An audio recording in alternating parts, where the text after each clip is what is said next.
The most amazing events in recent history occurred in Zaytun, Egypt, where the Blessed Virgin Mary appeared to more than 500,000 people from 1968 to 1970 atop St. Mary's Coptic Orthodox Church. It began one night when a witness to the vision pointed at what he believed was a young woman about to commit suicide. Archdeacon Yusuf Kamel. He looked at the church. First he saw a ball of light. That light developed to be a young lady on top of the dome in the middle of the church. After a while, all passing by stopped to see the girl that's going to commit suicide from on top of the church. Suddenly, the Christian people cried, "That is not a girl, that is the Virgin Mary." The girl on top of the church turned and faced them, and then floating over the middle dome, she came near the end, the front end of the church, and blessed them all. You had a tremendous circumstance because not just one or two or six or seven people seeing the Virgin Mary, but hundreds of thousands, including former President Abdul Nasir, government officials, officials of the church, the Orthodox Church, as well as Catholics, Protestants, Pentecostalists. You had them gathering every night for several years. For the first time in human history, thousands of believers and non-believers all experienced the same inexplicable phenomenon. Dr. Carey Malik was just one of the many witnesses. She stood there for a while, and then she began to walk on the roof till she reached the cross, and she knelt in front of the cross. She looked towards the area where I was, and she smiled.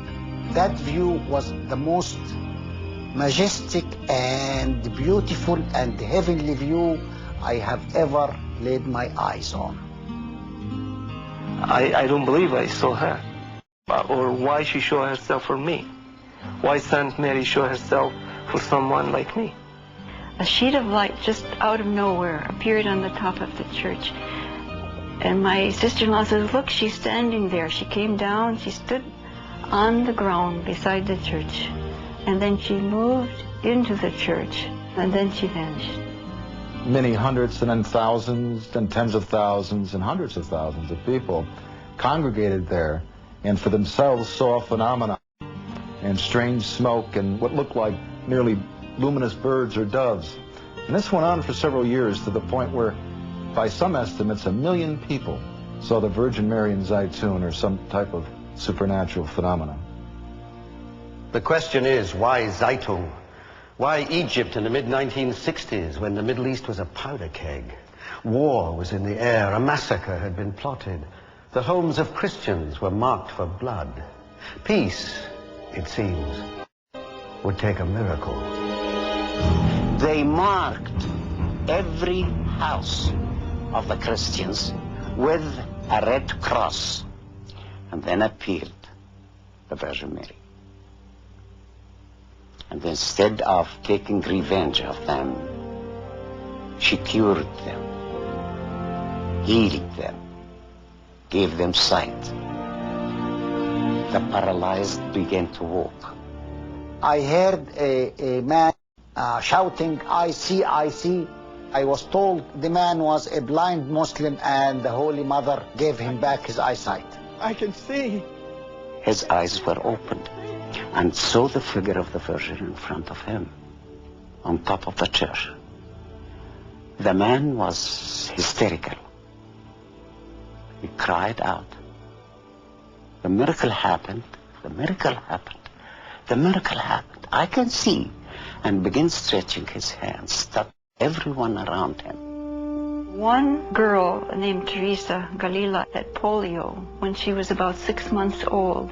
She could drag her legs with crutches, and she was healed at Zaytun. And I had seen her walking. One of the most amazing miracles of healing occurred to a woman with breast cancer who came to Zaytun in search of a cure. One night, as she lay sleeping in a room near the Church of St. Mary's, she had a vision of the Blessed Virgin Mary. Oh, I see the Virgin. She's standing by my bed. Now she's by the window. Now she's gone. Before she go to sleep, deep sleep, she felt the Virgin coming in with a small boy. The young boy gave her a small knife or something like that. And the Virgin told her, I am going to remove the cancer from your breast. Oh, it's painful. I can feel it. The next morning, the priest found a bowl of tissue next to her bed, and she was covered by a cloth with the sign of the cross written in blood. The amazing thing is, there is no sign of any wound or any opening or anything. X-rays, analysis prove that is free from cancer completely.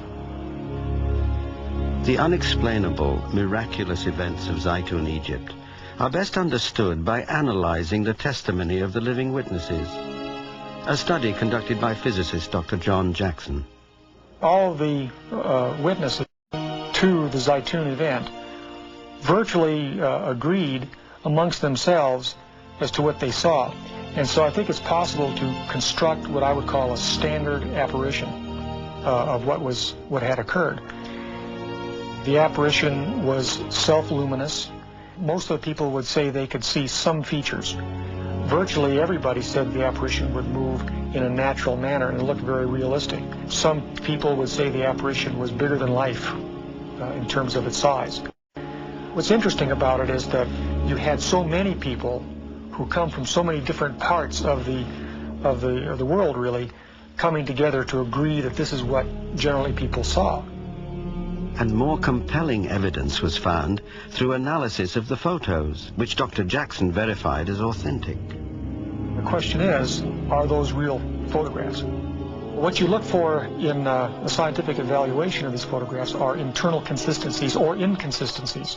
I spent a lot of time studying those photographs, and I can't see any inconsistencies. So if that's true, then that would argue that the apparition was able to generate physical light that was able to go to a camera, go through the optics, record itself on the photographic emulsion of the film as a photochemical reaction, and hence you have something physical associated with the apparitions. On the anniversary of the apparition at Zaytun, Pope Kyrillos VI declared that this was indeed an authentic appearance of the Blessed Virgin Mary, whose silent message of love and hope had miraculously brought peace to the religious conflict within Egypt. Something very strange has happened here, perhaps something profound. You might be dealing with a phenomenon that lies out of heretofore classical science, and we have to be prepared for that.